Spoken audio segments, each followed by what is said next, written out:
राधे राधे। ओम नमो भगवते वासुदेवाय। गुरु कृपा ही केवलम। শ্রী শ্রী গুরুদেবের আশীর্বাদ নিয়ে, শ্রী শ্রী রাধারানীর আশীর্বাদ নিয়ে আজ শ্রীমদ্ ভগবদ গীতার দ্বিতীয় অধ্যায়ের ৬৪ এবং ৬৫ নম্বর শ্লোক ব্যাখ্যা সহ পড়ে শোনাচ্ছি। জয় রাধা বল্লভ শ্রীহরিবংশ। ভগবান এবার পরবর্তী দুটি শ্লোকে স্থিতপ্রজ্ঞ ব্যক্তি কিভাবে বিচরণ করেন সেই চতুর্থ প্রশ্নের উত্তর দিচ্ছেন। রাগ দেশ বিযুক্তস্তু বিষয়ানিন্দ্রিয়শ্চরণ আত্মবশ্য বৃদ্ধেয়াত্মা প্রসাদমধিগচ্ছতি প্রসাদে সর্বদুঃখানাং হানিরস্য প্রজায়তে প্রসন্ন চেতসা হাস্যু বুদ্ধি পর্যবতিষ্ঠতে।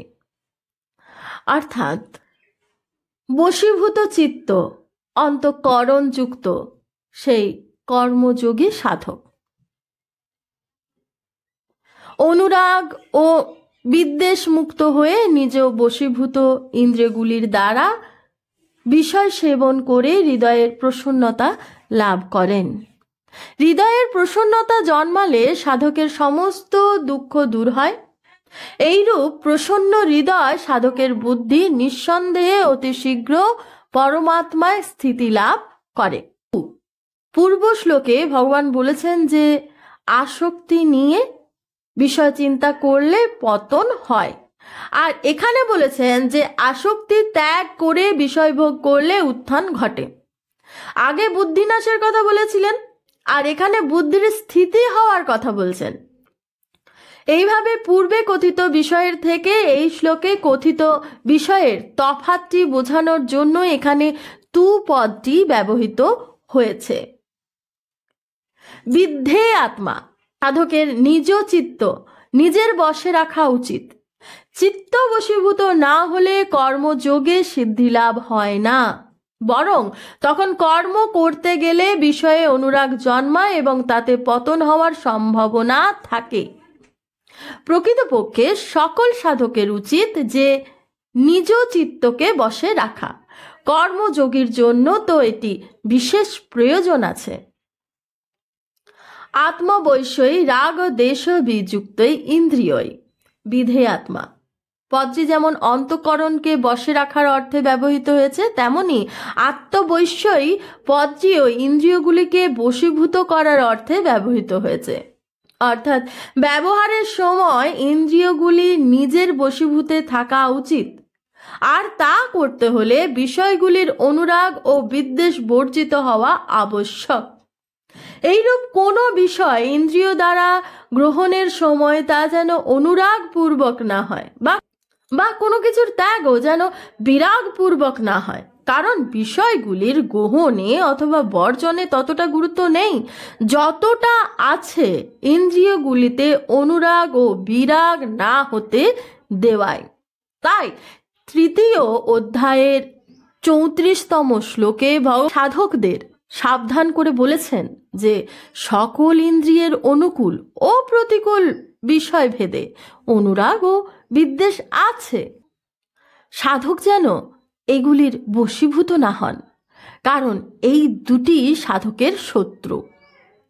পঞ্চম অধ্যায়ের ৩য় শ্লোকে ভগবান বলেছেন যে সাধক রাগ দেশাদি দ্বন্দ্ব রহিত হয়, তিনি অনায়াসে মুক্তি লাভ করেন। বিষয়ানুচরণ, যার চিত্ত নিজ বশীভূত, অর্থাৎ যার ইন্দ্রিয়গুলি রাগ দেশ রহিত তথা বশীভূত, এইরূপ সাধক ইন্দ্রিয়ের দ্বারা বিষয় সেবন, অর্থাৎ ইন্দ্রিয়গুলি সকল প্রকারে ব্যবহার করলেও প্রকৃতপক্ষে তিনি বিষয় ভোগ করেন না। ভোগ বুদ্ধি সহকারে বিষয় সেবন করাই পতনের কারণ। রাগ দেশ বর্জিত হয়ে বিষয় সেবন করলে সাধক অন্তঃকরণের প্রসন্নতা প্রাপ্ত হন। এই প্রসন্নতা হচ্ছে মানসিক তপস্যা, যেটি শারীরিক বা বাচিক সংযম থেকে শ্রেষ্ঠ। এতএব সাধকের অনুরাগ পরবশ হয়ে বিষয় সেবন করা উচিত নয়, বা বিদ্বেষপূর্বক বিষয় ত্যাগ করা উচিত নয়। রাগ অর্থাৎ আসক্তি ও দেশ, এই দুটি দ্বারাই সংসারের সঙ্গে সম্পর্ক স্থাপিত হয়। দেশ রহিত হয়ে ইন্দ্রিয়ের দ্বারা বিষয় সেবন করলে যে প্রশান্তি আসে, তাতে যদি মন না দেওয়া হয়, অর্থাৎ সেই প্রশান্তিরও যদি সেবন না করা হয়, তাহলে সেই অনাসক্তির প্রসাদে পরমাত্মা লাভ হয়। প্রসাদে সর্ব দুঃখানাং হানিরস্য পূজায়তে, অর্থাৎ চিত্ত প্রসন্নতা লাভ করলে সমস্ত দুঃখের নাশ হয়, অর্থাৎ কোনো দুঃখ থাকে না। কারণ অনুরাগ জন্মালে চিত্তে বিষণ্ণতা আসে, কামনা থেকেই হয় যত দুঃখের সৃষ্টি। কিন্তু অনুরাগ দূর হলে চিত্তে প্রসন্নতা আসে এবং সেই প্রসন্নতার দ্বারা সমস্ত দুঃখ দূর হয়। যত প্রকার দুঃখ আছে তার সমস্তই প্রকৃতি এবং প্রকৃতির কার্যরূপ শরীর ও সংসারের সম্পর্ক থেকে সৃষ্টি হয়, এবং শরীর ও সংসারের সম্পর্ক হয় সুখের আশায়, আর সুখের লিপ্সা জন্মায় অভাব বোধ থেকে।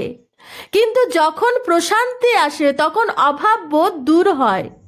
অভাব বোধ দূর হলে সুখের লিপ্সা থাকে না।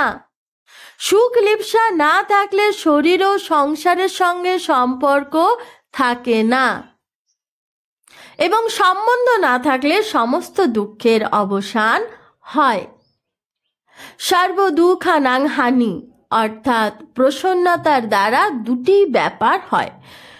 সংসার হতে সম্পর্ক ভগবান প্রথমে 53তম শ্লোকে নিশ্চলা এবং অচলা পদ দুটির দ্বারা এভাবে বলেছিলেন, তাদের বুদ্ধি সংসারে নিশ্চলা এবং পরমাত্মায় অচলা হয়।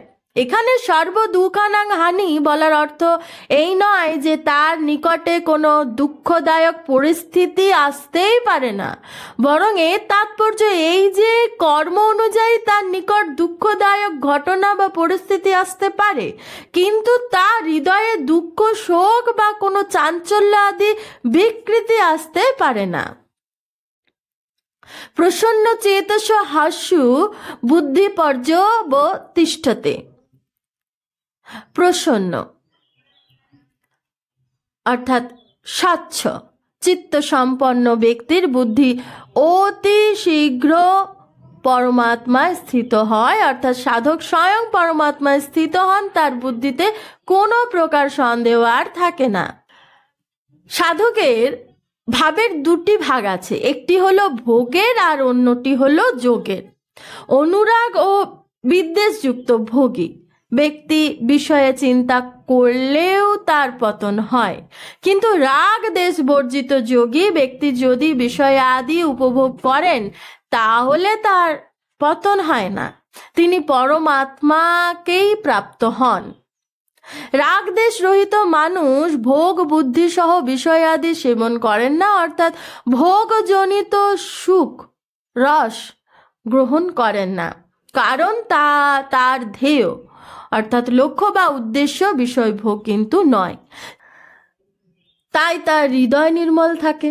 আসলে আসক্তিহীন ভোগ কখনোই ভোগ নয়, তবে মানুষের কাছে তা ভোগের আচরণ বলেই প্রতিভাত হয়। এই স্থানে বিষয়ান ও চরণ পদটি ব্যবহৃত হয়েছে। রাগ দেশ রহিত হলে প্রসাদ বা নির্মলতা প্রাপ্তি হয়। সর্বসময় প্রসন্নতা থাকা, কখনো বিষণ্ণতা বা নিরস ভাব না আসা, একেই বলা হয় প্রসাদ। এই প্রসাদ প্রাপ্তিতেও সন্তোষ লাভ না করলে, তা উপভোগ না করলে অতি শীঘ্রই পরমাত্মা প্রাপ্তি হয়। মর্মার্থ: ভগবত সম্বন্ধনীয় প্রসন্নতা অথবা ব্যাকুলতা, এই দুটির মধ্যে যে কোনো একটি যদি বৃদ্ধি পায় তাহলে তা শীঘ্র পরমাত্মা লাভে সহায়ক হয়। যেমন ভগবানের কাছে গমন কালে গোপিনীদের মা বাবা, ভাই, স্বামী প্রমুখ বাধা দিয়েছিলেন, গৃহবন্দী করেও রেখেছিলেন, কিন্তু তাদের ভগবানের সঙ্গে মিলিত হওয়ার পর যে ব্যাকুলতা ছিল তাতে গোপিনীদের সমস্ত পাপ নষ্ট হয়ে গেছিল এবং ভগবত চিন্তায় যে প্রসন্নতা এসেছিল তার দ্বারা তাদের পুণ্য দূর হয়েছিল। এইভাবে পাপ ও পুণ্য রহিত হয়ে তারা শরীর থেকে মুক্ত হয়ে সর্বপ্রথম ভগবানের সঙ্গে মিলিত হন। কিন্তু সাংসারিক বিষয়গুলির সম্পর্কে যে প্রসন্নতা বা ব্যাকুলতা আসে তার দ্বারা ভোগের সংস্কার দূর হয়, অর্থাৎ সাংসারিক বন্ধন দৃঢ় হয়। এর উদাহরণ হলো সংসারের সমস্ত প্রাণী যারা প্রসন্নতা ও ব্যাকুলতা যুক্ত হয়ে এই সংসারে বদ্ধ হয়ে আছে। এই প্রসন্নতা ও ব্যাকুলতায় হৃদয় দ্রবীভূত হয়। দ্রবীভূত মোমে রং দিলে যেমন সেই রং স্থায়ী, তেমনি অন্তঃকরণ দ্রবীভূত হলে তাতে ভগবত সম্বন্ধনীয় বা সংসার সম্বন্ধনীয় যে ভাবই আসে তা স্থায়ী হয়ে যায়। স্থায়ী হলে এই ভাব উত্থান বা পতন কারক হয়ে যায়। সুতরাং সাধকের উচিত সাংসারিক অতি প্রিয় বস্তুর প্রাপ্তি ঘটলেও তাতে প্রসন্ন না হওয়া এবং অত্যন্ত অপ্রিয় বস্তুতেও উদ্বিগ্ন না হওয়া। রাধে রাধে।